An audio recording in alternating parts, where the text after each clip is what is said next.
તો કહેવાની વાત એ છે, અસ્તિત્વના આનંદ માટે પહેલી વાત આપણે એ કરી કે not over leaning towards materialism, put a satisfaction bar somewhere and more of spirituality. બીજી વાત આપણે એ સમજ્યા કે જે કંઈ તમારું પ્રોફેશન હોય એમાં નૈતિકતા અને પ્રામાણિકતા રાખજો. પ્રમુખ સ્વામી મહારાજને એક આઈએએસ થનાર યુવાને પૂછ્યું કે જીવનના અંતે મૃત્યુ નિશ્ચિત છે, પછી જીવન જીવવાનો હેતુ શું છે? Excellent question. And Pramukh Swami Maharaj without a seconds delay, spontaneously out of his experience and wisdom, Pramukh Swami મહારાજ બોલ્યા કે જીવન જીવવાના 5 હેતુ છે. પહેલું બોલ્યા પોતાની સાંસારિક જવાબદારીઓ બરોબર નિભાવવી. બીજું બોલ્યા કે નૈતિક અને પ્રામાણિક પુરુષાર્થ કરવો અને શાસ્ત્ર પ્રમાણે પવિત્ર જીવન જીવવું. ત્રીજી વાત એમણે કરી કે અન્યને મદદરૂપ થવું, પોતાની ક્ષમતા પ્રમાણે અન્યને મદદરૂપ થવું. ચોથી વાત એમણે કરી કે ભગવાન પ્રત્યેની અતૂટ શ્રદ્ધા અને ભક્તિ રાખવા. અને પાંચમી વાત એ કરી કે પોતાના આત્માનું કલ્યાણ કરવું. આ 5 વાત બને તો જીવન તમે જીવ્યા કહેવાય. Only then you lived a human life. If you are not focused on these 5 things, it's a cat life, donkey life and dog life.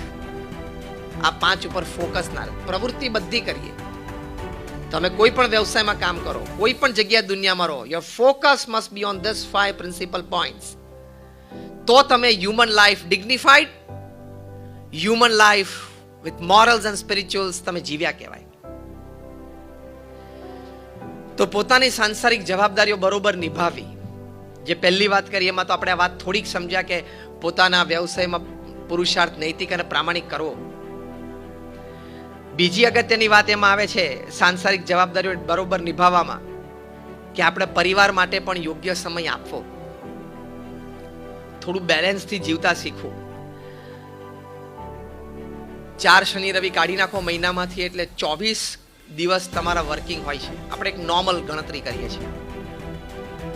4 weekends તમે કાઢી નાખો ને if you are working 5 day week તો તમારી પાસે 24 દિવસ working છે.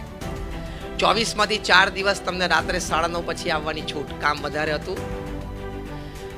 બાકીના 20 માંથી પણ 4 દિવસ તમને રાત્રે 8:30 પછી ઘરે આવવાની છૂટ, કારણ કે ટ્રાફિક વધારે હતો.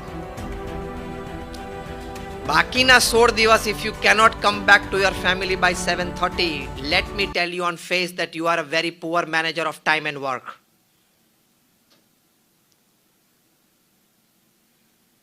સ્તબ્ધ થઈ ગયા છો બધા, હિપ થઈ ગયા નહીં? કારણ કે આવી વાતો જ તમે નહીં સાંભળી હોય. અને અમારા સંતોને તો સાચી વાત કહેવા માટે તમે બોલાવ્યો છે ને મને, બરાબર છે ને?